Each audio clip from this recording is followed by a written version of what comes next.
kepha lesi sinkwa siyaphela uma sidliwa ngabangafanele. Ekubunjweni komhlaba nasekwakhiweni komuntu, wonke umuntu uzalwe nesinkwa sothando oluphelele. Kwakufuze umuntu athande bonke abantu futhi athandwe ibona bonke abantu. Kepha ngezizathu zokukhula nezokujwayela, umuntu ulimala kaningi la kuhlala khona uthando aze agcine esehluleka ukubathanda abathile. Uthando ngithe luyisinkwa esingapheli uma sidliwa ngabafanele. Kepha lesi sinkwa siyaphela uma sidliwa ngabangafanele.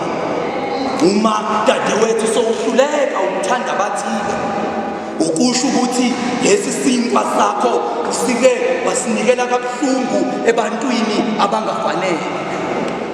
Omunye uke wahlala nesinkwa sakhe, watholwa abathanda ukudla izinkwa zabantu, sathatha ngozwane bensakabula bebalinda ngale emthumeni, bahambe isinkwa somunye basihlephule ngamazinyo, omunye ngahlangana naye usasala nemfuthu kulesi sinkwa esiwuthando.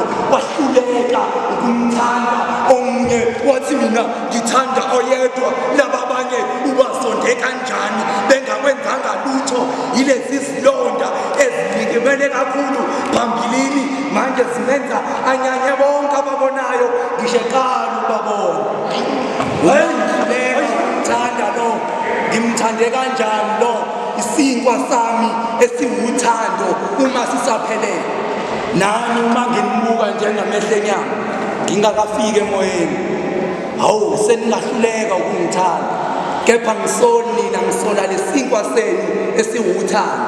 Nasiphonsa kabuhlungu emgqomeni oyizinhliziyo zabantu abangafanele. Ngithe uthando luyisinkwa esingapheli uma sidliwa ngabafanele. Kepha-ke lesi sinkwa siyaphela uma sidliwa ngabangafanele. Inkondlo kuphela, imbalobalo.